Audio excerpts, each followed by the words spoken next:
Avant de commencer cette histoire, si vous avez un jour aimé quelqu'un de tout votre être, de toute votre âme, et que vous avez fini par découvrir que la vie que vous aviez minutieusement construite ensemble n'a jamais réellement été la vôtre, sachez que ce récit vous est intimement destiné. C'est un matin ordinaire d'automne, le genre de matinée parisienne qui embaume le café fraîchement moulu, l'air vif et froid, et la tranquillité absolue d'une existence en apparence parfaite. Chloé Dubois se tient debout dans la buanderie immaculée de son vaste appartement haussmannien, niché tout en haut d'un immeuble majestueux surplombant la Seine, offrant une vue imprenable sur les toits en zinc de Paris. Elle glisse machinalement ses mains à travers les poches de la luxueuse veste de costume de son mari avant de la déposer dans le panier à linge. Elle accomplit ce geste rituel et silencieux depuis de nombreuses années. Nicolas Lambert, le puissant et redouté grand patron de Lambert Capital, l'une des sociétés immobilières les plus influentes et prestigieuses de Paris, a cette fâcheuse habitude de toujours laisser traîner 1000 petites choses dans ses poches. Des cartes d'hôtel magnétiques, d'innombrables notes de frais froissés, des tickets de parking égarés. Elle les trouve, les rassemble avec soin, les pose sur le plan de travail en marbre de la cuisine et ne dit absolument rien, parce que c'est exactement à cela que ressemble un mariage de longue date quand l'une des deux personnes aime d'un amour profond et silencieux. Et que l'autre personne accepte cet amour comme un dû inaltérable. La main gauche de Chloé s'aventure dans la poche intérieure de la veste sombre et s'arrête net. Ses doigts effleurent quelque chose de petit, recouvert de velours, étrangement froid au toucher. Elle retire l'objet avec une lenteur infinie, de cette manière si particulière dont on extrait un objet quand une part de notre esprit a déjà deviné sa nature, tandis que l'autre part espère encore désespérément se tromper. C'est une boîte à bagues, recouverte d'un velours noir d'une douceur absolue. Les lettres dorées finement embossées sur le couvercle indiquent Cartier. Il ne s'agit pas du rouge écarlate emblématique de la maison, mais d'un écrin noir profond, le signe distinctif de la collection sur mesure, celle que l'on acquiert que lorsque l'on a commandé une pièce d'une rareté exceptionnelle, pensée pour une personne extrêmement spécifique. Chloé reste parfaitement immobile, figée comme une statue de marbre dans la lumière pâle du matin. Elle ouvre délicatement l'écrin. À l'intérieur repose une somptueuse bague de fiançailles ornée d'un diamant taille émeraude, majestueusement sertie sur une monture en platine massif. À l'intérieur de l'anneau, une gravure aux lettres minuscules l'oblige à incliner le bijou vers la lumière de la fenêtre pour en déchiffrer le message. Je vois. Tu as toujours été la première. VSC. ANL. Nicolas Lambert. Depuis le salon baigné de lumière, le petit Lucas l'appelle de sa grande voix matinale et insouciante. Maman, je n'arrive pas à trouver mon dinosaure bleu. Chloé referme l'écrin avec un bruit sec. Elle le replace avec une précision chirurgicale exactement là où elle l'a trouvé, dans les profondeurs de la poche intérieure. Puis, elle sort de la buanderie d'un pas mesuré pour aider son fils à retrouver son jouet. Ses mains, curieusement, ne tremblent pas du tout.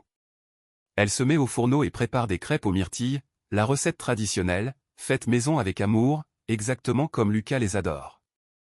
De petits cercles dorés, pas trop cuits, avec scrupuleusement 3 myrtilles pressées au cœur de chaque crêpe avant que la pâte n'ait le temps de figer. Elle fait chauffer la plaque, laisse fondre un généreux morceau de beurre qui grésille doucement, mesure la pâte fluide avec une cuillère doseuse qu'elle a utilisée tant de fois que le manche noir s'est estompé pour devenir d'un gris cendré. Tout dans cet instant est d'une affolante banalité. C'est précisément cela qui la choque le plus profondément, constater à quel point ses propres mains semblent ordinaires et méthodiques, alors que son monde tout entier est en train de se disloquer et de se reconfigurer violemment derrière ses yeux. Le petit Lucas grimpe avec agilité sur son rehausseur, son cher dinosaure bleu fermement coincé sous un bras, portant encore son pyjama à motif préhistorique, une chaussette à moitié retirée de son petit pied. Il est l'incarnation de l'innocence et représente la chose la plus authentique, la plus palpable dans cet immense appartement haussmannien, dans cette vie de faux-semblants. Chloé dépose délicatement l'assiette fumante devant lui. 3 myrtilles. Il les compte avec une moue d'une extrême gravité. 3. Elle lui confirme d'un hochement de tête. Parfait.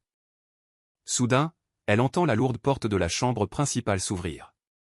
Nicolas pénètre dans la vaste cuisine, vêtu d'un impeccable costume gris anthracite, déjà parfaitement apprêté, l'esprit visiblement déjà accaparé par d'autres préoccupations, à des kilomètres de cette table familiale. Il se verse une tasse de café noir, consulte brièvement l'écran de son téléphone, puis le repose face contre le comptoir d'un mouvement fluide et machinal qu'elle lui a vu faire des centaines de fois sans jamais éprouver le moindre soupçon. Mais aujourd'hui, le doute l'assaille. Bonjour, lance-t-il, sans vraiment s'adresser à elle. Bonjour, répond-elle, le regard fuyant. Il se penche et dépose un baiser distrait sur les cheveux ébouriffés de Lucas. « Salut, mon grand. » Bah, annonce joyeusement Lucas, la bouche pleine de crêpes. « J'ai retrouvé mon dinosaure. »« C'est bien, mon garçon. » Nicolas saisit sa tasse fumante, récupère son téléphone et se dirige vers la grande baille vitrée. Il lui tourne le dos. Dehors, Paris en octobre s'étend à perte de vue, grise, vaste et d'une indifférence glaçante. Chloé l'observe en silence. Elle scrute la ligne tendue de ses épaules, la façon nerveuse dont son pouce fait défiler les messages sur son écran, cette manière si caractéristique qu'il a de ne jamais se retourner. De nombreuses années. Elle a mémorisé chaque contour de cet homme avec la même évidence que l'on mémorise la disposition de la pièce dans laquelle on vit, sans le moindre effort, sans même y penser. Jusqu'au jour où un meuble est déplacé et où l'on réalise avec effroi que l'on était la seule personne à ne pas s'en être rendu compte. « Je rentrerai tard ce soir, dit-il, le regard toujours perdu vers l'horizon parisien. »« D'accord, murmure-t-elle. » Elle commence à débarrasser l'assiette vide de Lucas. Sa décision, lourde et irrévocable, est déjà prise. Au moment de partir travailler, Nicolas ne lui adresse aucun au revoir. Il réserve ses adieux à Lucas, s'accroupissant en tendant les bras, serrant son fils contre lui pour un instant fugace que Chloé observe, stoïque, depuis le couloir. Ce moment d'affection paternelle dure un instant suspendu. Elle en mesure intérieurement la brièveté. Puis, les portes métalliques de l'ascenseur se referment, et le véritable travail de Chloé Dubois commence. Elle ne jette aucun objet contre les murs. Elle ne verse pas la moindre larme. Elle ne décroche pas son téléphone pour appeler sa mère, sa meilleure amie ou un redoutable avocat spécialisé en divorce. Toutes ces étapes inévitables viendront, mais pas maintenant. Pour l'instant. Elle se déplace à travers l'immense appartement avec la concentration silencieuse et absolue d'une personne qui a exercé le métier d'architecte suffisamment longtemps pour comprendre que le moment le plus crucial de n'importe quel projet d'envergure est cet instant précis où l'on doit décider avec lucidité ce que l'on conserve, et ce que l'on rase jusqu'aux fondations. Elle sort 2 bagages du grand dressing, ses propres valises avec ses initiales sur les étiquettes, C&D, Passé et Lambert. Elle n'avait jamais voulu les faire modifier. Elle n'avait d'ailleurs jamais expliqué pourquoi elle tenait tant à cette identité. Elle fait ses bagages avec une méthode implacable, sélectionnant des vêtements pour quelques jours, son passeport, l'acte de naissance de Lucas, mais aussi les documents d'un petit compte bancaire indépendant qu'elle avait pris soin d'ouvrir à son propre nom au tout début de leur union. Suivant en cela les sages conseils de sa mère, les conseils avisés d'une femme qui était restée prisonnière d'un mariage tout simplement parce qu'elle n'avait aucune porte de sortie financière.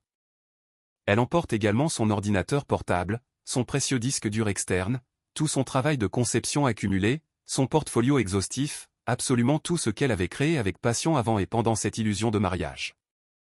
Elle n'oublie pas les boucles d'oreilles en or massif de sa grand-mère, petite, sans fioritures, n'ayant aucune valeur marchande extraordinaire mais valant absolument tout à ses yeux. Elle glisse enfin la photographie de Lucas venant tout juste de naître, les yeux encore fermés, les petits poings serrés, la peau rose, l'air stupéfait et d'une réalité bouleversante. Elle choisit délibérément de ne pas prendre son alliance. Elle la dépose bien en évidence sur l'oreiller personnel de Nicolas, juste à côté de l'écrin noir quartier qu'elle a préalablement récupéré dans la buanderie. Elle ne laisse aucune lettre de rupture, aucune explication larmoyante, juste 2 anneaux posés côte à côte sur la blancheur immaculée du lin. Le mensonge éclatant de l'homme et la réponse muette de la femme. Elle se dirige ensuite vers la chambre colorée de Lucas et rassemble ses affaires en dernier, ses petits vêtements, ses livres d'images, son impressionnante collection complète de dinosaures en plastique, et bien sûr Capitaine Baleine. La grande peluche que sa meilleure amie Valérie Lefebvre lui avait offerte pour son anniversaire. « On part en voyage, maman ?» demande Lucas avec une curiosité pétillante. « On va faire un petit tour chez Tati Valérie », répond Chloé d'une voix douce et rassurante. « Est-ce qu'elle a des biscuits au chocolat ?»« Elle a toujours des biscuits au chocolat, tu le sais bien. »« D'accord, » décrète Lucas, pleinement satisfait par cette garantie culinaire, avant de ramasser joyeusement Capitaine Baleine. Le VTC quitte le parking souterrain plus tard dans la matinée. Chloé est assise sur la banquette arrière, Lucas confortablement installé sur ses genoux, son poids chaud et rassurant blotti contre sa poitrine, ses petites baskets reposant doucement sur ses cuisses. Il babille déjà sans discontinuer à propos des fameux biscuits au chocolat, du chat de Valérie, et se demande avec le plus grand sérieux si les redoutables dinosaures auraient apprécié les biscuits au chocolat s'ils étaient encore en vie aujourd'hui. Elle répond à chacune de ces interrogations avec une infinie patience, présente, solide, ancrée dans l'instant, parce qu'il a viscéralement besoin qu'elle le soit. Et c'est à cet instant précis qu'elle décrète que cela constituera la toute première règle inviolable de la nouvelle vie qui s'annonce. Lucas ne doit en aucun cas ressentir que sa mère est en train de disparaître, même si, dans tous les autres sens du terme, elle s'efface littéralement de la vie brillante qu'elle avait cru construire. Le véhicule s'engage sur le majestueux Pont-Neuf. En contrebas, la Seine est gris foncé et large, capturant la lumière pâle de ce ciel parisien d'automne en d'innombrables éclats argentés et plats. Au-dessus d'eux, les arches et les structures séculaires du pont s'élèvent dans leur géométrie ancienne et maîtrisée, un parfait équilibre d'ingénierie où la pierre, le poids et les mathématiques pure s'allient pour maintenir l'ensemble hors de l'eau. Chloé a grandi en étudiant avec fascination de telles structures. Elle est capable d'observer un pont et d'expliquer avec une précision technique absolue pourquoi il ne s'effondre pas sous le poids de la ville. Elle contemple celui-ci à présent et laisse divaguer ses pensées. Certaines œuvres sont véritablement bâties pour durer parce qu'elles ont été conçues avec intégrité et justesse dès leurs toutes premières esquisses, et d'autres s'effondrent lamentablement parce que la fondation même était viciée bien avant que la première poutre ne soit scellée. Elle garde le regard perdu par la vitre jusqu'à ce que Lucas finisse par s'endormir paisiblement contre son épaule. C'est à ce moment-là, et seulement à ce moment-là, qu'elle s'autorise enfin à pleurer, en silence, sans émettre le moindre son. Elle presse doucement sa joue contre le sommet du crâne de Lucas et laisse la douleur la traverser de part en part, le deuil d'une vie, le chagrin de toutes ces années passées, le fantôme des matins ensoleillés. Des dîners élégants et cette solitude si particulière et pernicieuse qui naît du fait d'aimer passionnément quelqu'un dont le regard porte toujours légèrement au-delà de vous. Elle laisse couler ses larmes jusqu'à ce que le pont soit loin derrière eux. Puis, elle s'arrête net. Elle essuie vigoureusement son visage avec le dos de sa main. Elle prend la résolution ferme de ne plus pleurer avant une éternité. Valérie Lefebvre ouvre en grand la porte de son appartement situé dans le marais dès l'instant où elle entend le bruit mécanique de l'ascenseur. Comme si elle montait la garde. Et pour cause, elle l'attendait de pied ferme. Chloé l'avait appelé un peu plus tôt pendant le trajet et n'avait prononcé que quelques mots brefs. « J'arrive tout de suite. » Et Valérie, qui connaît Chloé depuis leur lointaine année d'études, a immédiatement compris, à l'inflexion de sa voix, qu'il ne s'agissait nullement d'une simple visite de courtoisie. Tandis qu'elle ouvre grand ses bras réconfortants, Chloé franchit le seuil. À la nuit tombée, une fois que Lucas s'est profondément endormi dans le lit d'amis de Valérie, le fidèle capitaine Baleine s'assurant de la sécurité sous son petit menton, Chloé et Valérie s'asseyent à même le sol du salon. Elle délaisse délibérément le canapé confortable. Le sol brut, le dos en appui contre la base du meuble, les jambes allongées devant elle. Deux femmes dont l'amitié indéfectible a traversé une éternité choisissant instinctivement la posture qui exige le moins de façade, le moins de représentation sociale. Valérie débouche une bouteille de vin, un vin de table du Languedoc de l'épicerie du coin, le genre avec un coq sur l'étiquette, modeste mais réconfortant. Elle emplit généreusement 2 verres. Chloé prend le sien entre ses mains glacées mais ne boit pas la moindre gorgée dans l'immédiat. Elle raconte alors à Valérie tout ce qui s'est passé. La fouille de la veste, la boîte de velours noir, la gravure cruelle. VSC. Tu as toujours été la première. Valérie ne prononce pas une seule syllabe pendant toute la durée du récit de Chloé. C'est là l'un des dons les plus précieux de Valérie. Cette capacité inouïe à rester d'une immobilité bienveillante pendant que quelqu'un d'autre part en 1000 morceaux devant elle. Elle exerce la profession de photographe. Elle sait mieux que quiconque comment maintenir fermement un cadre sans jamais tressaillir, quelle que soit l'intensité de la scène. Lorsque Chloé finit par s'arrêter, le souffle court, Valérie pose doucement la question. « Depuis quand ?»« Je n'en ai pas la moindre idée, » murmure Chloé, la voix brisée. « Suffisamment de temps pour faire forger et graver une bague sur mesure. »« As-tu avalé quelque chose aujourd'hui ?»« Non. » Valérie se lève d'un bond sans ajouter un mot, file vers la petite cuisine attenante, et revient peu après avec 2 bols fumants de pâtes, les restes réchauffés de son repas de la veille, un plat simple, sans prétention et délicieusement chaud. Elle place fermement l'un des bols entre les mains tremblantes de Chloé. Mange. Chloé s'exécute machinalement. Elle reste assise dans un silence absolu et partagé pendant un long moment. La rumeur incessante de Paris bourdonne au-delà des fenêtres à petits carreaux. Quelque part plus bas dans la rue étroite, quelqu'un joue de la musique, des notes de jazz graves et feutrées, à peine perceptibles mais apaisantes. Que as-tu l'intention de faire maintenant ? Finit par s'enquérir doucement Valérie. Je vais tout reconstruire depuis le début, déclare Chloé. Ces mots résonnent de manière un peu plus feutrée que ce qu'elle aurait souhaité. En partant d'ici, demande Valérie. En partant d'ici, confirme Chloé. Valérie acquiesce lentement. Elle s'étire et vient presser chaleureusement son épaule contre celle de Chloé. Il va te falloir un excellent avocat, prévient Valérie. J'en suis consciente. Et de nouveaux clients pour relancer ton activité. J'en suis consciente. Et un bien meilleur vin que cette piquette. Chloé baisse les yeux vers le coq dessiné sur l'étiquette défraîchie de la bouteille.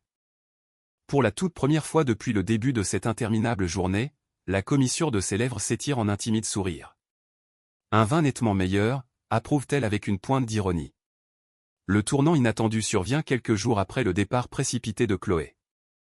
Elle est assise à la petite table rustique de la cuisine de Valérie, son ordinateur portable ouvert devant elle, s'acharnant sur son portfolio professionnel pour la première fois depuis de nombreuses années. Elle ajoute avec passion de nouvelles sections, comble minutieusement les lacunes de ses présentations. S'efforçant de ressusciter l'identité créative et professionnelle qu'elle avait peu à peu laissé s'étioler lorsqu'elle avait accepté de n'être plus que la brillante épouse de Nicolas Lambert au lieu d'être Chloé Dubois, la talentueuse architecte. Lucas fait la sieste dans la pièce voisine. L'appartement est plongé dans un calme olympien. Soudain, son téléphone vibre sur le bois de la table. Numéro inconnu. Elle est à deux doigts d'ignorer l'appel et de replonger dans ses plans. Puis, son regard accroche la première ligne du message texte qui s'affiche, et elle suspend son geste. Chloé, je m'appelle Marie Lambert. Je suis la tante de Nicolas. Je sais pertinemment ce que vous avez découvert. Je le sais parce que j'attendais avec angoisse le jour où vous finiriez par le trouver. Il est impératif que nous nous rencontrions. Pas pour me justifier, mais pour vous remettre entre les mains la stricte vérité que l'on ne voulait surtout pas vous laisser entrevoir. La vérité dans son intégralité. Cette bague n'est que la partie émergée de l'iceberg. Chloé relit le message de bout en bout, le souffle coupé. Puis elle le lit une troisième fois, encore plus lentement, avec cette attention redoublée que l'on accorde à une information lorsque la rationalité de l'esprit lutte de toutes ses forces contre l'instinct le plus primitif, et que l'instinct est en train de remporter la bataille. Elle tape fébrilement une réponse. Pourquoi devrais-je vous accorder la moindre confiance ?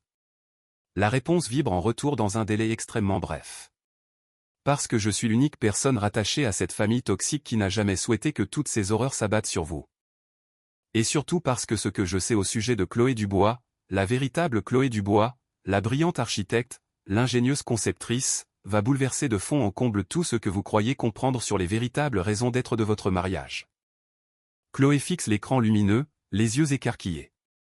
Dehors, un pigeon parisien particulièrement effronté se pose sur le rebord de la fenêtre, l'observe en penchant la tête de côté, puis s'envole à tire-d'aile vers les toits gris. Elle appelle Valérie à voix haute pour qu'elle la rejoigne dans la cuisine. Valérie parcourt le message des yeux. Elle le relit en fronçant les sourcils.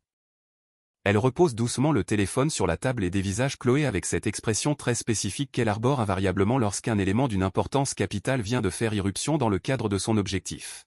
« As-tu l'intention d'aller à ce rendez-vous » demande Valérie, la voix chargée de gravité.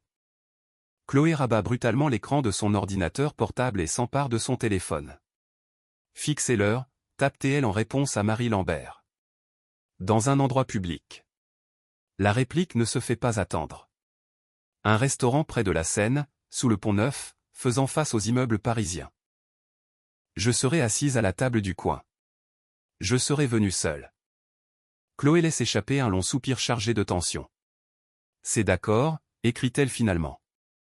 Le restaurant désigné se dresse majestueusement sous les arches du Pont-Neuf, juste au bord de l'eau, offrant une perspective imprenable sur l'île de la Cité et les façades historiques. En cette journée d'automne à la clarté éclatante, la vue panoramique qui s'étend par-delà la Seine est précisément le genre de paysage grandiose qui fait instantanément comprendre pourquoi tant de personnes sont prêtes à livrer d'âpres batailles pour conquérir cette ville. Marie Lambert est déjà installée à sa table lorsque Chloé franchit la porte de l'établissement. C'est une femme d'un âge avancé, arborant une coupe de cheveux argentés courts et stricts, dotée d'une posture droite et rigide, propre à ceux qui ont passé l'essentiel de leur vie à imposer le respect dans l'enceinte solennelle des salles d'audience.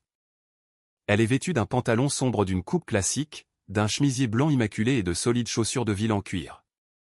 L'uniforme d'une personne qui s'habille pour l'efficacité redoutable de la fonction et non pour le simple prestige de l'apparence. Elle sirote une infusion brûlante, et non le traditionnel café. Elle relève les yeux au moment exact où Chloé s'approche, l'observant avec cette attention millimétrée et jaugeante de quelqu'un qui a passé toute une carrière à évaluer le caractère des gens d'un seul coup d'œil. Elle était autrefois une redoutable magistrate, désormais retirée des tribunaux, mais son tempérament n'a pas été adouci par la retraite. Chloé, lance-t-il d'une voix ferme en tendant une main parcheminée. Madame la juge Lambert, répond Chloé avec déférence en serrant la main tendue. Appelez-moi Marie. Je vous en prie, asseyez-vous. J'ai pris la liberté de vous commander une tisane à la camomille. J'en ai déduit, à juste titre me semble-t-il, que vos nuits devaient être particulièrement agitées. Sa déduction est d'une exactitude cruelle. Marie patiente poliment jusqu'à ce que Chloé ait porté la tasse à ses lèvres, puis elle entame son récit. Il y a très longtemps, Jean Lambert, qui n'est autre que le père de Nicolas, et un homme d'affaires nommé Jean Cole tentaient désespérément de fusionner deux gigantesques fonds d'investissement. Or, selon les subtilités du droit financier français, un type de fusion très spécifique, celui-là même qui permet de contourner habilement l'examen public et les audits approfondis, exige qu'une connexion familiale formelle et vérifiable soit établie entre les deux parties prenantes. Autrement dit, un mariage en bonne et due forme. Chloé se fige instantanément, le sang battant à ses tempes. Ils avaient ardemment souhaité que Nicolas épouse Valérie Cole, la propre fille de Jean. Mais le projet a échoué. Valérie a catégoriquement refusé. Elle était, à l'époque, déjà éperdument amoureuse d'un autre homme. Marie marque une pause pesante, laissant le silence amplifier le poids de la révélation. Face à cet obstacle, Jean Lambert a adopté une stratégie différente et infiniment plus cynique. Il a maintenu Valérie dans le giron de Nicolas sous la forme d'une relation officieuse et ténébreuse, une liaison toxique dont Nicolas croyait naïvement avoir seul l'initiative. Et simultanément, Jean s'est mis en quête de trouver à Nicolas une épouse de convenance, une femme qui ne risquerait pas de provoquer la moindre complication fâcheuse. Une candidate dépourvue de la moindre attache financière d'envergure, totalement dénuée d'ambition politique, une jeune femme dont Jean Lambert était persuadé qu'elle se contenterait d'aimer Nicolas avec docilité, de rester sagement dans l'ombre éclatante de son mari, et surtout, de ne jamais poser de questions épineuses. Chloé repose sa tasse en porcelaine avec un très léger tremblement. Il m'a trouvé, moi. Marie soutient son regard avec une intensité poignante. En effet, il vous a trouvé, vous. Et je vous présente mes plus sincères excuses. J'aurais dû intervenir pour stopper cette machination. Les toits de Paris et les reflets dorés scintillent par-delà les eaux de la Seine. Chloé reste pétrifiée, ressentant dans sa chair l'exacte sensation qu'éprouve un édifice lorsque l'on vient de lui retirer la poutre maîtresse qui soutenait tout son poids. Marie Lambert plonge alors la main dans sa lourde mallette en cuir patiné posée à côté de sa chaise et dépose une épaisse enveloppe Kraft sur la nappe immaculée. Il y a d'autres éléments, annonce-t-elle d'un ton lugubre. Parlez, ordonne Chloé. À vos débuts, vous n'étiez qu'une simple stagiaire en conception au sein du groupe Archon. Vous étiez toute jeune, pleine d'idéaux. Vous êtes restée travailler très tard le soir de la Saint-Valentin, alors que tous les autres membres de l'équipe avaient depuis longtemps déserté les bureaux pour rejoindre leurs proches. Et au cours de cette longue nuit de labeur solitaire, vous avez élaboré le design conceptuel novateur pour un complexe immobilier à usage mixte, un projet colossal que votre propre cabinet tentait vainement de conceptualiser depuis des mois. Chloé ne bronche pas. Les souvenirs de cette nuit-là refluent avec une clarté fulgurante.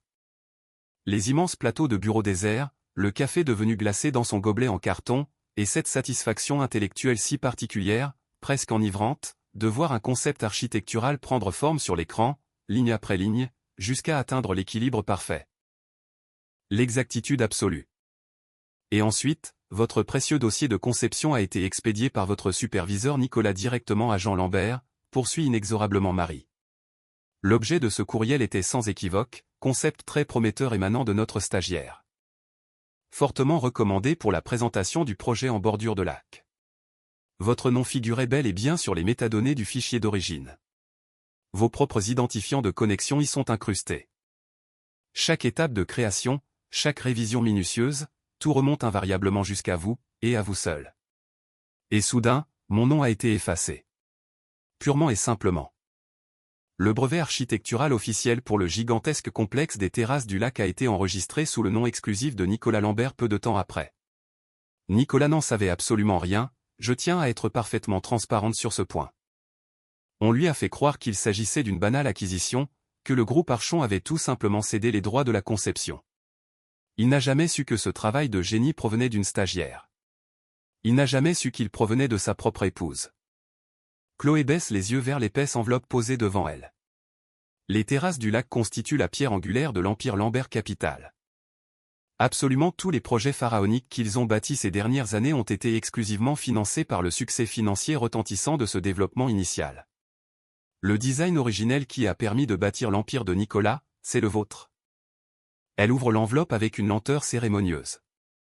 À l'intérieur, des dizaines de pages de preuves accablantes et documentées s'étalent, des échanges de courriels compromettants, des extractions de journaux système, les métadonnées complètes des fichiers, les plans originaux imprimés dans leur intégralité. Sa création à elle.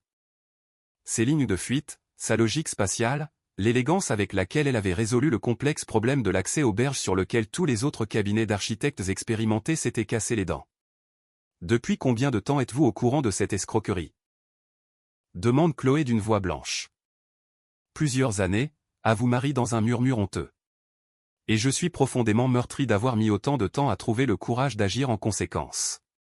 Chloé referme doucement l'enveloppe. Lorsqu'elle reprend la parole, le timbre de sa voix est d'une égalité terrifiante. Que suis-je censé faire de tout ceci ? Lucas Chen est le premier à retrouver la trace de Chloé. Elle est assise dans l'ambiance feutrée d'un petit café branché un après-midi, quelques semaines après sa bouleversante entrevue avec Marie. Chloé et Valérie Lefebvre sont en train d'éplucher frénétiquement les différentes options juridiques sur un simple carnet de notes, accompagné d'un café depuis longtemps refroidi, lorsque la lourde porte vitrée s'ouvre et que Lucas fait son apparition. C'est son ancien collègue de travail, celui qui occupait toujours le bureau immédiatement voisin du sien à l'époque du groupe Archon, celui qui, de sa position, a tout observé en silence. Le bruit court que tu es de retour en ville, lance-t-il en s'approchant. Paris est un petit village, répond-elle avec un sourire las. Il s'assoit face à elle sans même attendre d'y être invité. Il dépose un disque dur gris métallisé au centre de la petite table ronde. Puis, il pose un épais dossier cartonné par-dessus, comme pour en sceller l'importance. J'ai absolument tout conservé, lâche-t-il d'un ton grave. Sur le moment, je ne savais pas vraiment quoi faire de toutes ces informations, la peur m'a paralysé, mais j'ai tout gardé. La moindre esquisse que tu as dessinée, chaque sauvegarde de version, les historiques complets du serveur avec tes identifiants personnels de connexion, la terrible chaîne de courriel dans laquelle on expédie ton travail à Jean Lambert, toutes les preuves numériques. Il s'éclaircit la gorge, visiblement mal à l'aise, et marque une pause. Ton nom apparaît sur la totalité des fichiers originaux, Chloé. Je suis en mesure de prouver irréfutablement devant n'importe quel tribunal que ce travail est le tien. Elle fixe le disque dur avec une intensité brûlante. Pourquoi prends-tu ce risque aujourd'hui ? Parce que j'étais présent dans l'open space cette nuit-là. Le soir de la Saint-Valentin. J'ai quitté les lieux au beau milieu de la nuit et tu étais encore courbé sur tes écrans, en train de travailler avec acharnement. J'ai vu de mes propres yeux cette conception naître de ton esprit, à partir de rien. Il soutient son regard avec une franchise inébranlable. J'aurais dû trouver le courage de parler bien plus tôt. Je ne l'ai pas fait. Mais je brise le silence aujourd'hui. Chloé s'empare délicatement du disque dur. L'objet lui paraît paradoxalement léger compte tenu du poids incommensurable des secrets qu'il renferme. Une déposition sous serment ? S'enquiert-elle avec professionnalisme. Elle est déjà rédigée et certifiée par un huissier, affirme-t-il. Je l'ai signée récemment.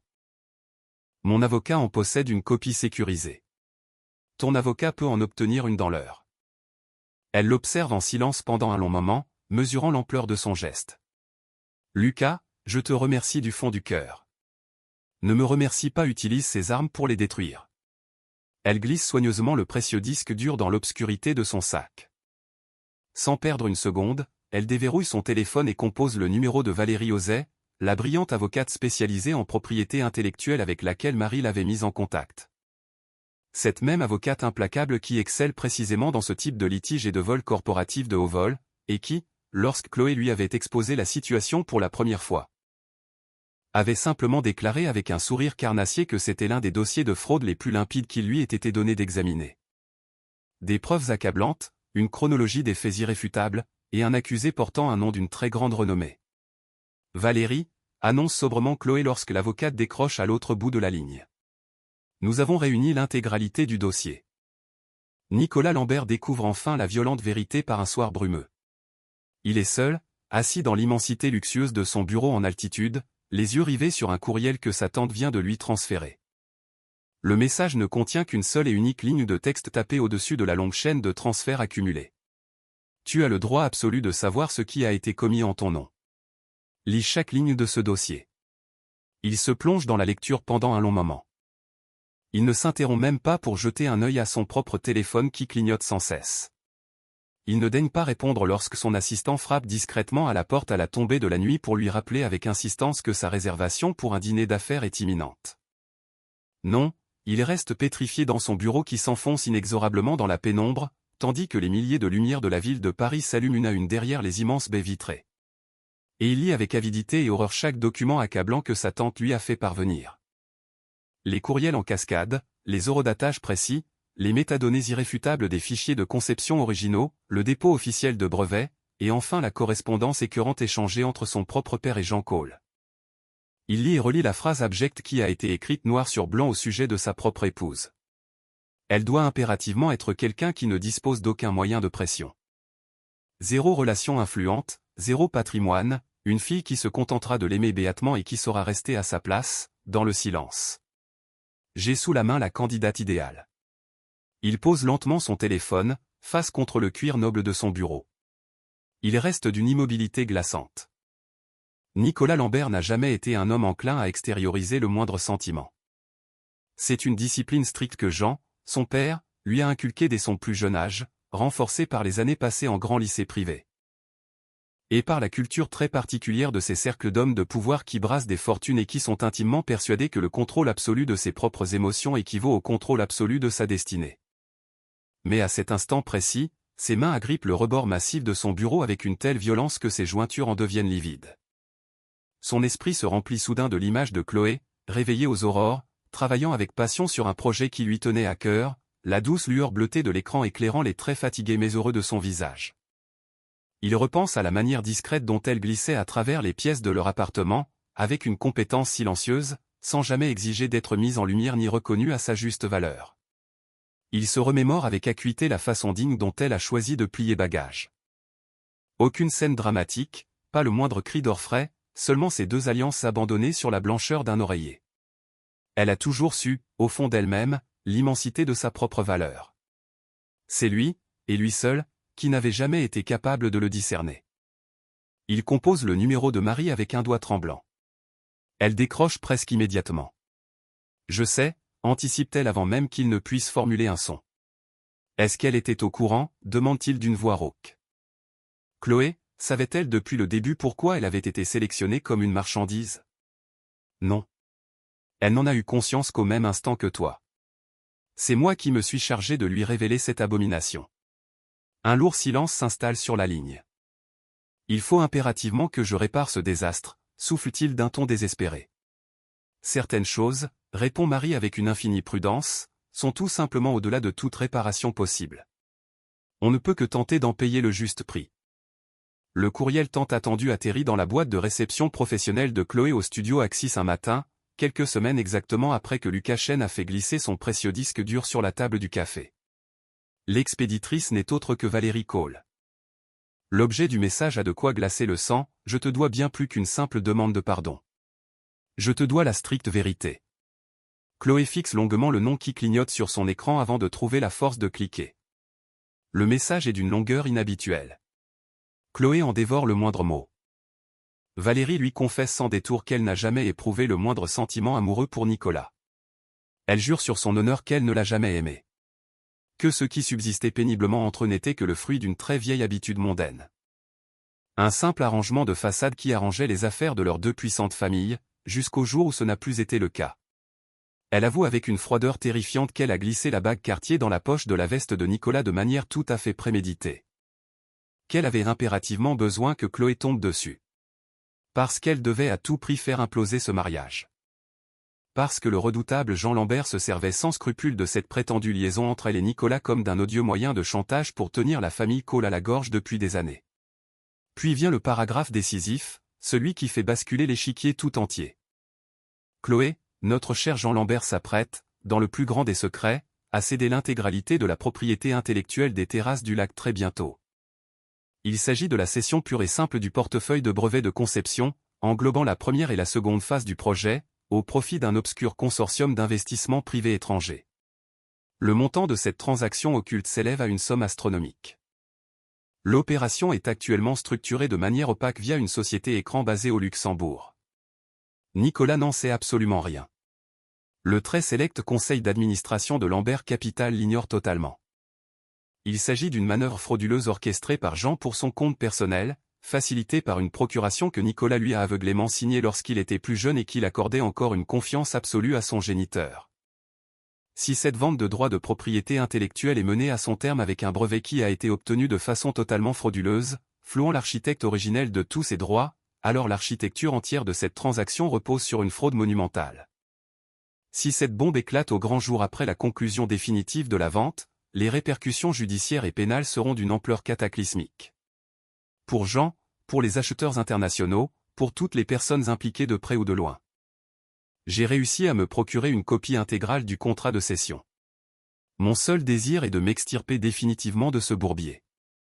Je te livrerai tous les documents en ma possession à l'unique condition que tu t'engages formellement à ne pas citer mon nom dans ton futur procès pour vol de propriété intellectuelle. Je ne te demande pas la moindre once de compassion. Je te propose un simple échange de bons procédés. Chloé referme brutalement l'écran de son ordinateur. Elle se lève, s'approche de l'immense verrière de son bureau et plonge son regard vers l'effervescence de la rue en contrebas.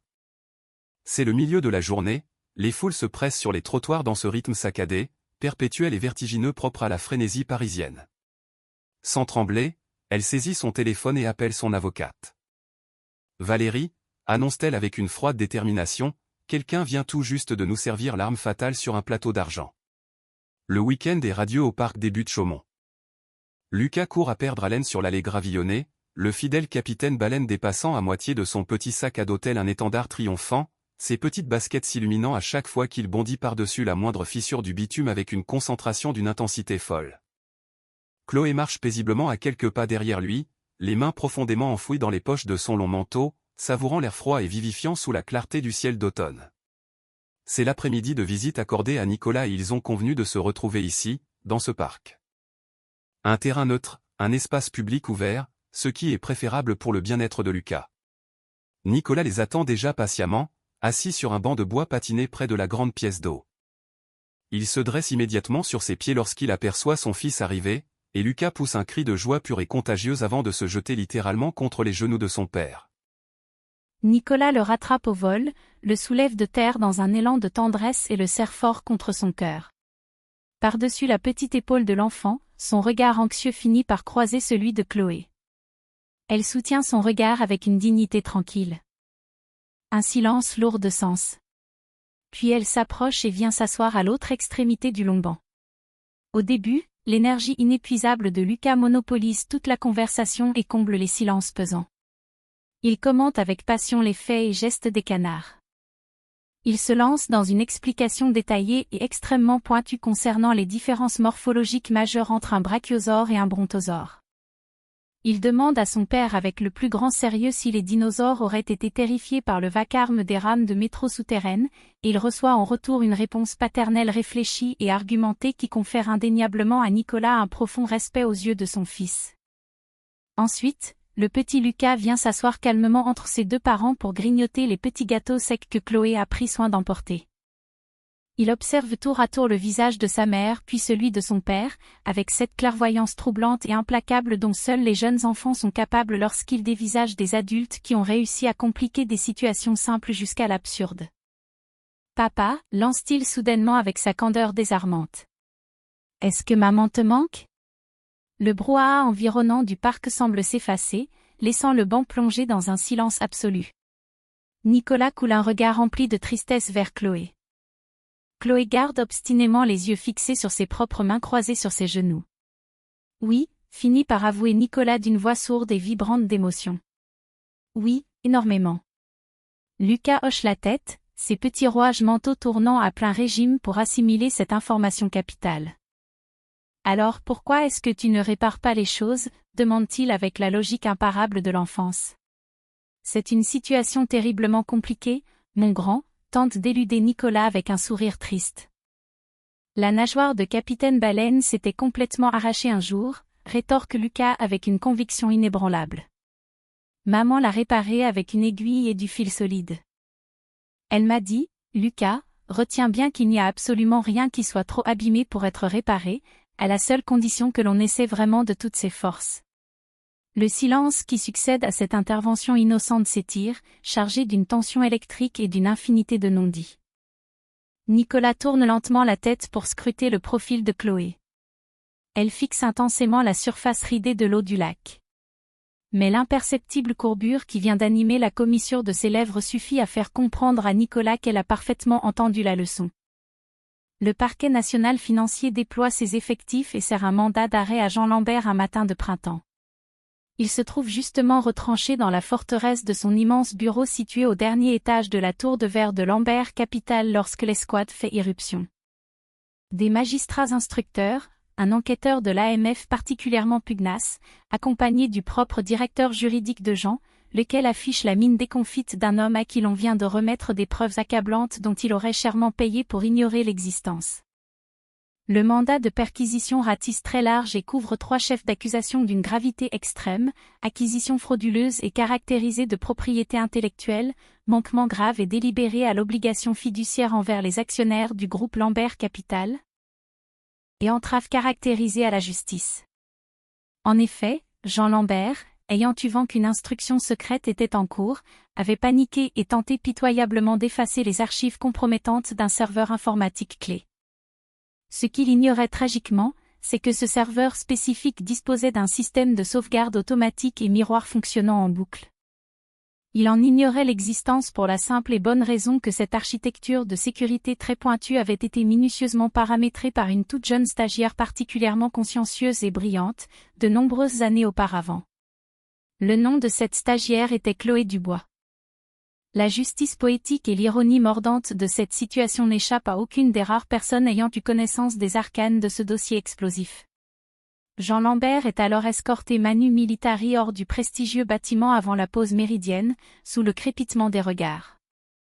Il traverse le gigantesque hall d'accueil de marbre de l'Empire qu'il a lui-même fondé, le menton haut, la mâchoire serrée à s'en briser les dents, avec cette même arrogance et cette même allure de conquérant qu'il a toujours arborée lorsqu'il pénétrait dans n'importe quelle pièce. Persuadé jusqu'à la moelle que le monde lui appartenait. Mais la réalité est cruelle, le hall est bondé d'employés médusés qui chuchotent, la lourde porte vitrée est maintenue ouverte par un officier de justice implacable, et le véhicule qui l'attend au bas des marches n'est définitivement pas sa luxueuse voiture de fonction habituelle. Nicolas, figé à quelques mètres de là près de la majestueuse rangée d'ascenseurs, assiste au naufrage public de son père. Il n'esquisse pas le moindre geste pour entraver la procédure. Il ne prononce pas une seule syllabe pour le défendre. Il avait tranché dans le vif et fait son choix difficile lors d'une session extraordinaire et houleuse avec le conseil d'administration de Lambert Capital, où il avait pris sur lui d'exposer la totalité des preuves accablantes fournies par sa tante Marie, donnant ainsi son accord plein et entier pour que le Conseil saisisse les hautes autorités judiciaires et financières. Il avait orchestré cette chute sans même daigner consulter Jean une seule fois. Il l'avait fait en ayant pleinement conscience du prix faramineux, tant sur le plan financier que personnel, que cette décision d'une intégrité absolue allait lui coûter. Il avait fait ce choix courageux uniquement parce que c'était la chose juste à accomplir, et non parce que c'était la voie la plus facile. Plus tard, lorsque le scandale retentissant éclate dans les colonnes prestigieuses des Échos et que le cours des actions de son groupe dévisse considérablement sur les marchés financiers, Nicolas reste prostré dans son bureau déserté et lit religieusement chaque ligne de l'incendie médiatique.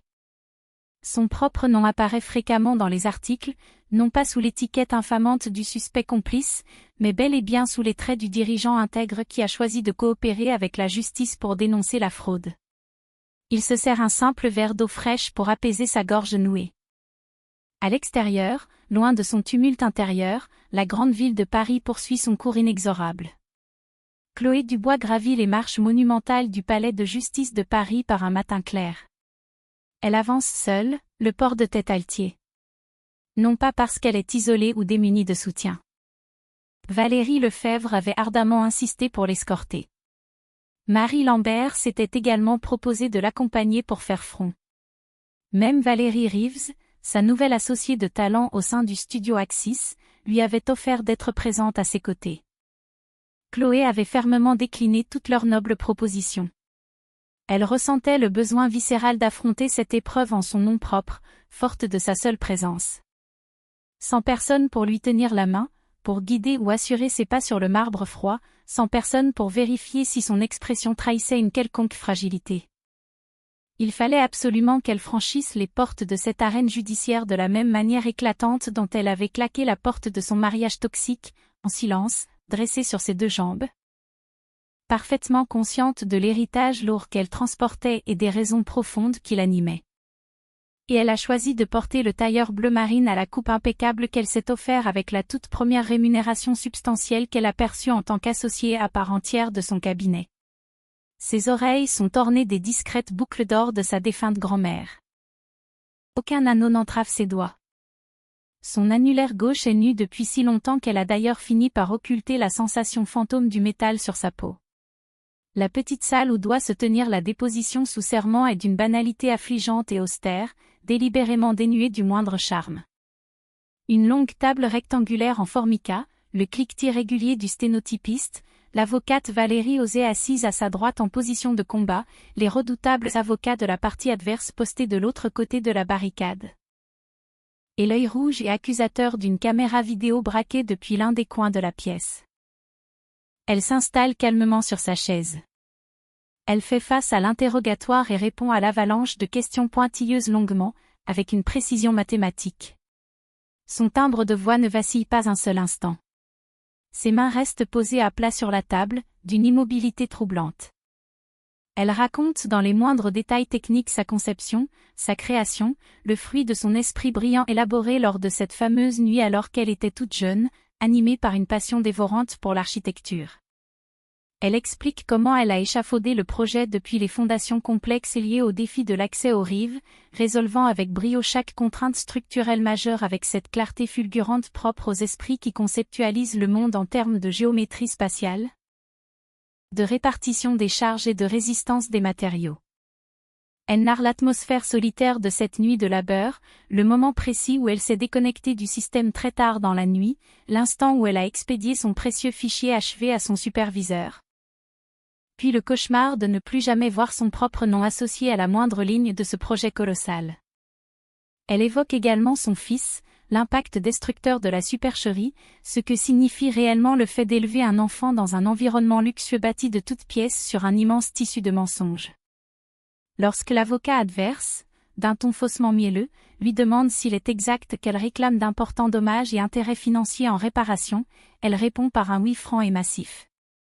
Lorsqu'il l'attaque perfidement sur ses motivations profondes, elle le foudroie du regard et déclare avec une prestance impériale, parce que la vérité absolue a un prix inestimable. Et parce que les êtres humains que l'on tente d'effacer de l'histoire ont également une valeur inestimable. Chloé est plongée dans le silence de son agence, tard un soir de semaine, s'attelant sans relâche sur l'imposant projet à Lyon, ce marché ultra compétitif pour lequel elle avait spécialement fait le déplacement afin de plaider sa cause créative avec succès. En parvenant à convaincre le jury parce qu'elle parlait du bâtiment à venir non pas comme d'un amas de béton et d'acier, mais comme d'une entité vivante, respirante, qu'il convenait d'écouter avec respect et non simplement de remplir d'occupants. L'immense plateau du studio d'architecture est désert et silencieux. À l'inverse, l'artère animée de la rue parisienne en contrebas ne l'est absolument pas. Elle ne dort d'ailleurs jamais. L'écran de son téléphone s'allume soudainement, accompagné d'un bourdonnement insistant. Nicolas. Elle laisse le strident signal retentir longuement avant de se décider à décrocher. Tu travailles encore à cette heure-ci, constate-t-il, la voix chargée d'une pointe d'anxiété. J'ai une échéance cruciale à respecter pour le projet lyonnais. Comment as-tu su que j'étais encore retranché au bureau? Je roulais dans le quartier et j'ai vu que les lumières de tes fenêtres étaient les seules encore allumées. Je ne te suivais pas à la trace. Je tiens à ce que ce point soit d'une limpidité absolue. Nicolas, coupe-t-elle doucement. Oui. Pourquoi m'appelles-tu au juste? Un silence étouffant s'installe.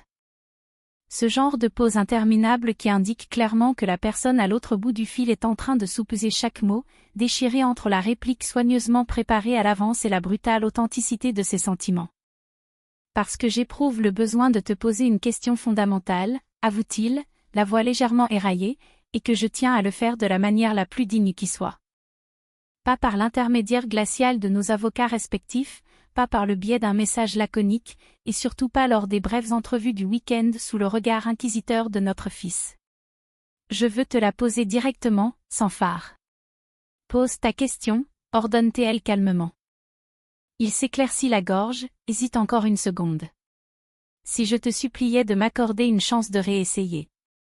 Non pas de tenter de recoller les morceaux de notre ancienne existence, car je sais pertinemment que cette vie-là est réduite en cendres, mais de tout recommencer depuis le premier chapitre. Comme si nous étions deux parfaits inconnus qui ont tout à découvrir l'un de l'autre. Si j'avais l'audace de te demander cela, quelle serait ta réponse? L'atmosphère du studio est d'une quiétude vertigineuse. Chloé abaisse lentement son regard sur les immenses rouleaux de plans et de croquis déployés sur l'espace de son bureau, sur le casse-tête architectural complexe qu'elle tente de résoudre avec acharnement depuis des heures. Une problématique épineuse consistant à faire coexister harmonieusement deux époques architecturales diamétralement opposées sans que l'une n'étouffe l'essence de l'autre. Je te répondrai, commence-t-elle avec une lenteur calculée, que reprendre tout depuis le tout début implique nécessairement que tu commences pour de bon. Il ne s'agit pas de formuler des promesses grandiloquentes, ni d'échafauder des plans sur la comète. Il faut commencer par agir. À quoi ressemble ce commencement selon toi, demande-t-il, suspendu à ses lèvres. À être véritablement présent, de manière inébranlable et constante. Pour Lucas en tout premier lieu. Pour toi-même ensuite, afin d'apprendre à te connaître. Et bien plus tard, éventuellement, pour que nous puissions reprendre cette conversation. C'est compris, murmure-t-il, le ton rempli d'une résolution tranquille et définitive. Bonne nuit, Nicolas. Bonne nuit, Chloé. Elle met un terme à l'appel. Elle contemple longuement les entrelacs de ses plans d'architecture. Puis, d'un geste assuré, elle saisit son porte-mine et se remet au travail avec une ferveur redoublée. La grande cérémonie officielle marquant la nouvelle appellation du somptueux complexe immobilier, autrefois usurpé sous le nom des terrasses du lac, se déroule sous un ciel automnal lumineux. Bien des saisons plus tard après le jour funeste où Chloé Dubois a glissé sa main dans la poche d'une veste et a, dans le silence le plus total, modifié irrémédiablement la trajectoire de son destin. Le colossal accord juridique scellant l'affaire de la propriété intellectuelle, qui a été définitivement entériné quelques mois après sa brillante déposition sous serment face à la justice, a rendu à Chloé l'exclusivité absolue et la paternité créative incontestable de la prodigieuse conception originelle. Le brevet architectural officiel a été réécrit et publié sous sa seule identité.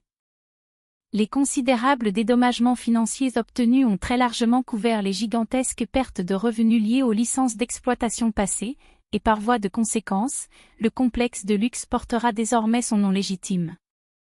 L'enseigne monumentale est d'une sobriété élégante, des lettres massives sculptées dans la pierre brute et solidement ancrées à l'entrée triomphale, cette même entrée majestueuse que Chloé avait imaginée et tracée jadis avec une ligne de mire très précise en tête.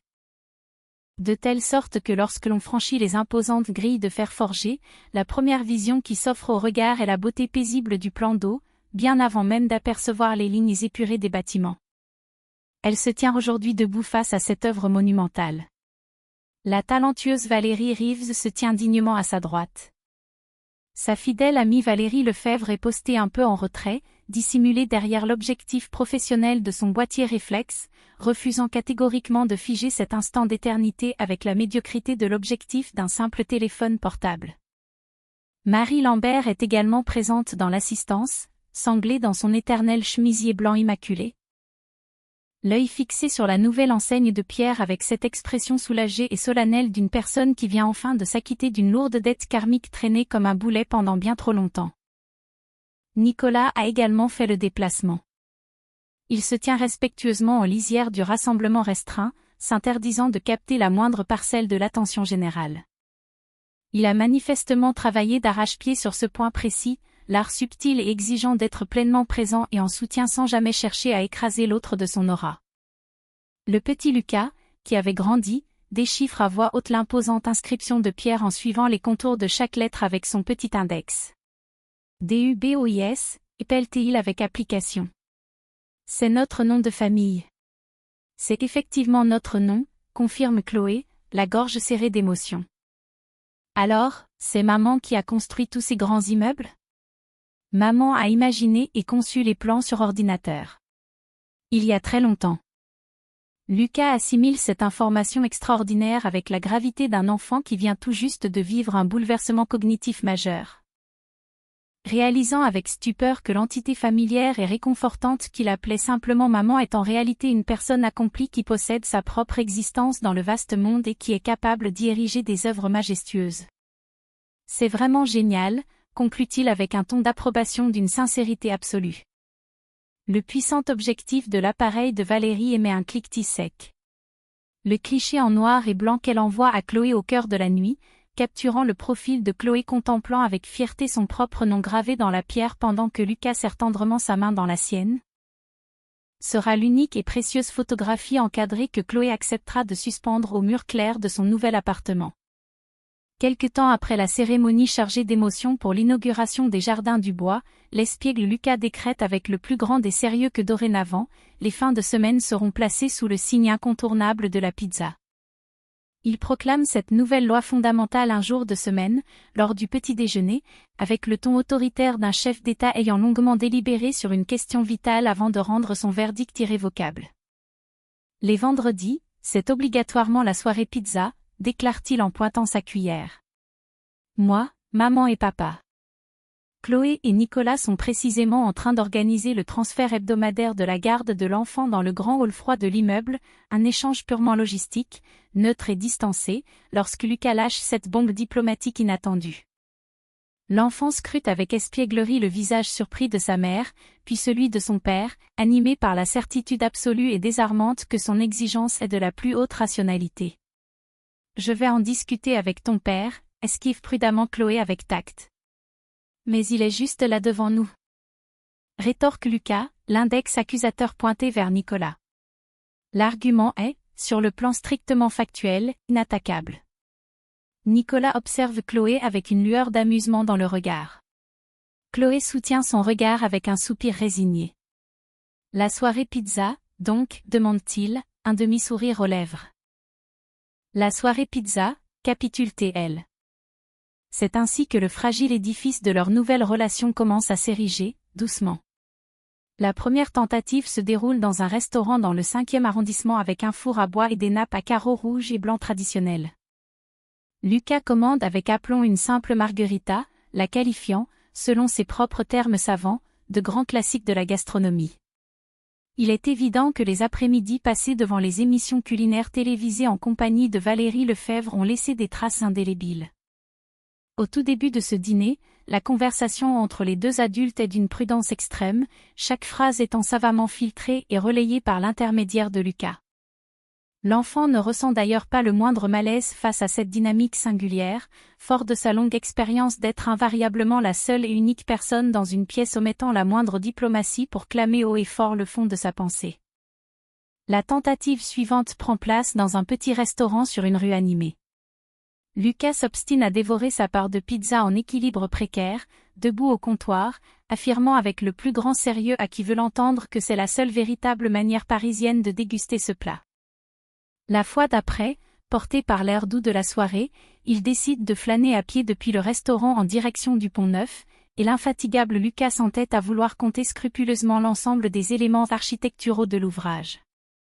Il parvient avec peine au nombre 47 avant de s'embrouiller complètement dans ses calculs et de décréter que cela n'a plus aucune importance. Sur le chemin du retour, se laissant porter par la magie du crépuscule parisien, Nicolas et Chloé calent machinalement leurs pas l'un sur l'autre, marchant épaule contre épaule sans qu'aucun d'eux n'ait consciemment cherché cette proximité physique. Il s'en sortira merveilleusement bien, souffle doucement Nicolas en observant la petite silhouette de Lucas qui sautille allègrement quelques mètres devant eux. Il va déjà merveilleusement bien, le corrige Chloé avec douceur. Il a toujours été d'une résilience à toute épreuve. En vérité, C'est nous deux qui avions cruellement besoin de temps pour panser nos plaies. Nicolas reste silencieux pendant quelques foulées régulières, l'esprit en ébullition. Et toi? Finit-il par murmurer d'une voix presque inaudible. Comment vas-tu, réellement? Elle prend la peine de sonder le fond de son âme avec une honnêteté brutale avant d'ouvrir la bouche. J'y travaille chaque jour, finit-elle par admettre. Il acquiesce lentement de la tête. Il n'insiste pas davantage, n'essaie pas d'arracher des certitudes qu'elle ne possède pas encore. C'est la plus grande révélation qu'elle découvre avec étonnement dans cette nouvelle version expurgée de l'homme qu'elle a épousé. Il a enfin appris la vertu de la patience et la sagesse de savoir s'arrêter à temps. Les festivités de fin d'année approchent. Le somptueux hall du Bristol Paris, sur la rue du Faubourg Saint-Honoré. L'imprévisible Marie Lambert a eu l'audace d'envoyer des invitations formelles pour réunir tous les 4 autour d'une table gastronomique. Parce que j'ai l'intime désir de partager un repas d'exception entouré de personnes que j'estime réellement avant que le froid glacial de l'hiver ne m'incite à me barricader chez moi et à devenir totalement injoignable, avait-elle exigé. Absolument personne ne s'amuse à contrarier les plans de la redoutable Marie. Le dîner se révèle étonnamment chaleureux, rythmé par les éclats de rire et dénué de la moindre précipitation.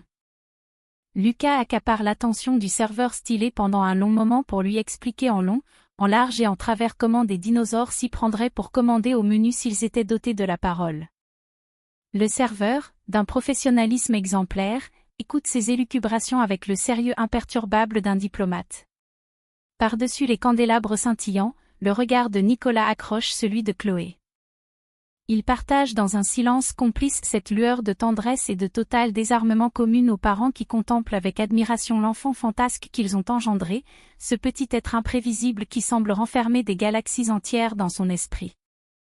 Une fois le dessert savouré, Marie s'empare fermement de la main de Lucas pour l'entraîner dans une visite guidée des magistrales décorations féeriques installées dans le vaste lobby de l'hôtel, tout en lui prodiguant un flot continu d'explications savantes concernant la rigoureuse authenticité historique de chaque guirlande et de chaque boule de Noël, un discours magistral que le petit garçon boit avec fascination, trouvant cela tout à fait naturel.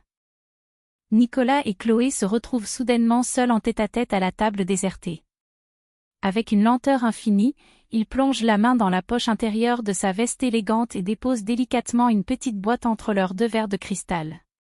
Il ne s'agit pas de velours. Il ne s'agit pas d'un écrin noir. C'est une modeste boîte confectionnée en bois brut, dont le couvercle a été marqué au fer rouge, de manière artisanale, de 2 lettres majuscules, CD. Je ne suis absolument pas en train de te demander de m'épouser à nouveau, s'empresse-t-il de clarifier, la voix tendue par l'appréhension. Je tiens à ce que ce point soit limpide. Dans ce cas, que cherches-tu à faire avec ceci, demande-t-elle, le cœur battant à la chamade. À te poser une simple question. Il soulève délicatement le couvercle de bois. À l'intérieur du coffret repose un simple anneau forgé dans de l'or blanc pur, dépourvu de la moindre pierre précieuse, sans aucune ornementation ostentatoire. À l'intérieur de la courbe lisse du métal, finement gravée en caractères minuscules et nets, apparaissent 2 lettres. CD. Ses propres initiales. Exclusivement les siennes. Je te demande simplement, poursuit-il d'une voix vibrante, si tu accepterais l'idée de bâtir avec moi quelque chose d'entièrement nouveau, de radicalement différent. Non pas une pâle copie réchauffée de l'existence brisée que nous avons eue, mais une fondation vierge, un édifice que nous concevrions intégralement de zéro, ensemble, et en respectant scrupuleusement les règles de l'art cette fois-ci. Par-delà les immenses vitrages de la salle à manger, la rue du Faubourg Saint-Honoré s'anime de son mouvement incessant, un flot continu de véhicules, de badauds emmitouflés se pressant devant les vitrines illuminées. L'effervescence indomptable d'une métropole grandiose qui ne suspend jamais sa marche frénétique pour s'apitoyer sur les drames personnels de ses habitants. Chloé saisit l'anneau de métal froid du bout des doigts. Elle caresse du pouce la gravure des 2 lettres, son nom, son identité profonde et farouchement défendue. Puis, d'un geste assuré et serein, elle glisse la bague à son propre doigt. Repose-moi la question dans un an, lui répond-elle en plongeant ses yeux dans les siens. Si tu as accompli tout le travail nécessaire sur toi-même, si les fondations sont solides, repose-moi la question. Je n'y manquerai pas, promet-il solennellement. Aucune tentative de négociation. Aucune volonté de la forcer à plier. Mais soudain, depuis les tréfonds du grand hall de l'hôtel, la voix joyeuse et stridente du petit Lucas fend l'air feutré. « Maman, viens vite voir. Il y a une boule de Noël géante qui a exactement la forme de la tête d'un T-Rex. » Chloé se lève avec la grâce d'une reine. Elle s'avance d'un pas mesuré en direction de son enfant ébloui. Sa main est imprégnée d'une douce chaleur, son véritable nom enserre son doigt, cette bague qu'elle a elle-même choisi de porter, ce nom qu'elle s'est battue pour conserver avec acharnement, cette vie majestueuse qu'elle a su ériger à la force de ses seuls poignets. Il existe en ce bas monde des édifices en ruine qu'il est rigoureusement impossible de rapiécer avec de simples pansements. Ils ne peuvent être rebâtis qu'en repartant d'un terrain préalablement purgé de ses poisons, façonnés par des mains d'une intégrité sans faille, et avec l'expertise inestimable, chèrement acquise au prix de la souffrance. De toutes les erreurs fatales commises lors de l'élaboration du premier plan d'architecte. Chloé Dubois avait assimilé cette dure leçon de vie depuis les tout premiers instants du désastre. Il a simplement fallu un peu plus de patience pour que le reste de son entourage parvienne enfin à rattraper son niveau de conscience. Et c'est ainsi que s'achève l'histoire bouleversante de Chloé. Mais si vous êtes encore présentement à l'écoute de ce récit, si vous êtes véritablement attentif à ces mots et que vous n'avez pas simplement laissé la vidéo tourner dans le vide en bruit de fond pour meubler votre solitude, alors c'est qu'un élément précis de ce drame vous a heurté de plein fouet. C'était peut-être cette scène glaçante où elle a découvert l'écrin au fond d'une poche et qu'elle a refusé de hurler à la mort. C'était peut-être la candeur de ce petit garçon, Lucas, sommant son propre père en lui demandant « Alors pourquoi est-ce que tu ne répares pas les choses ?» C'était peut-être tout simplement le spectacle fascinant d'une femme anéantie qui entreprend de ressusciter son propre nom, de reprendre possession de son art et de rebâtir l'édifice de sa vie, dans le silence le plus digne, sans jamais réclamer l'attention des foules. Sans attendre qu'une cour de partisans ne vienne l'encourager à grands cris. Quel que soit le détail infime qui a su retenir votre attention jusqu'à la dernière syllabe, je vous invite à vous immerger dans cette réflexion un instant. Marc Aurèle a écrit quelque chose qui m'est resté gravé au plus profond de l'âme et qui résonne avec une force particulière ici. L'obstacle qui se dresse sur le chemin de l'action devient le moteur même de l'action. Ce qui barre la route finit par devenir la route elle-même. Chloé Dubois n'a pas sombré dans la folie ni gaspillé son énergie à combattre frontalement l'infamie de la trahison. Elle ne s'est pas abaissée à mendier pitoyablement qu'on daigne lui restituer l'honneur de son nom. Elle a tout simplement pris chaque rocher qui s'abattait pour l'écraser, chaque injustice et chaque trahison, et s'en est servie pour paver la route exacte sur laquelle elle a marché avec fierté vers son triomphe. Ce n'est pas le scénario invraisemblable d'un film à grand spectacle. C'est l'essence même de la réalité humaine face à l'adversité. C'est très exactement à cela que ressemble le véritable processus de guérison et de renaissance. Pas d'esclandre futile, pas de précipitation aveugle, pas de tragédie théâtrale. Juste une prise de position après l'autre, des choix décisifs formulés par un esprit déterminé qui a souverainement décrété que sa propre existence valait infiniment la peine d'être érigée sur de nobles et saines fondations. Et voici le message crucial que je souhaite graver dans vos esprits avant de vous quitter. Vous n'avez aucune obligation de claironner votre retour triomphal sur les toits. Vous ne devez absolument aucune explication à tous ces gens médiocres qui vous ont un jour rayé de la carte. Vous avez pour unique devoir de continuer d'avancer, avec la même détermination implacable dont a fait preuve Chloé. Continuez de vous battre au quotidien. Continuez d'ériger les murs de votre succès. Laissez vos accomplissements hurler votre valeur au monde. Laissez l'indéniable succès de vos entreprises plaider votre cause. Laissez votre propre nom briller de mille feux sur votre propre doigt. Si les épreuves traversées par cette héroïne ont su faire vibrer la moindre corde sensible en vous, je vous en conjure, cliquez sur le bouton « J'aime » à l'instant même. Cela ne vous coûtera qu'une fraction de seconde, et ce petit geste permettra à ce témoignage de force de parvenir jusqu'aux oreilles d'une autre personne égarée qui en a peut-être un besoin vital ce soir pour trouver le courage de se relever. Partagez-le avec un proche qui se trouve actuellement prisonnier de l'œil du cyclone de sa propre existence. Et si vous découvrez ma chaîne pour la toute première fois aujourd'hui, abonnez-vous et prenez soin d'activer la cloche des notifications, car le prochain récit qui est en cours de préparation est d'une intensité telle que vous vous en voudriez amèrement de passer à côté. Nous sommes tous engagés, à un niveau ou à un autre, dans la longue et douloureuse reconstruction de quelque chose qui s'est un jour effondré dans nos vies.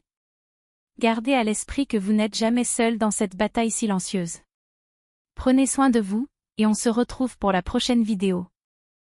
Et pour conclure, je précise que cette histoire, intitulée « J'ai trouvé une bague en diamant dans la poche de mon mari qui n'était pas la mienne », est une œuvre de pure fiction littéraire originelle, imaginée et rédigée dans un but strictement narratif et de divertissement émotionnel. Tous les protagonistes qui l'animent, y compris Chloé Dubois, Nicolas Lambert, Lucas, Marie Lambert, Valérie Cole, Jean Lambert, Valérie Lefebvre, Lucas Chen et Valérie Rives sont des êtres de papier, de purs fruits de l'imagination, et ne correspondent à aucune personne existante, qu'elle soit vivante ou décédée. La totalité des dénominations, des raisons sociales, des localisations géographiques, des institutions et des événements relatés tout au long de cette œuvre vidéo, ce qui inclut naturellement Lambert Capital, le studio Axis, le complexe immobilier Les Jardins du Bois, ainsi que l'ensemble des décors et atmosphères qui s'y rattachent, sont mobilisés exclusivement comme des artifices fictionnels visant à servir la dramaturgie de ce récit inventé de toutes pièces. Toute similitude frappante ou lointaine avec des individus réels, des relations humaines avérées, des entités commerciales existantes ou des faits divers authentiques serait d'une coïncidence purement fortuite et totalement involontaire de la part de l'auteur. Cette création vidéoludique n'a absolument pas pour vocation de constituer un document d'archive, un reportage d'investigation ou une quelconque forme de représentation de la réalité. Toutes les situations d'ordre émotionnel, les imbroglios juridiques complexes ou les montages financiers qui y sont mis en scène ont été dramatisés à l'extrême dans l'unique objectif de servir le développement narratif et ne sauraient en aucun cas être interprétés ou utilisés comme de véritables conseils d'ordre légal, des consultations psychologiques ou des directives en matière d'investissement financier. Je vous remercie infiniment pour votre fidélité, votre temps précieux et votre bienveillante compréhension de ces limites nécessaires.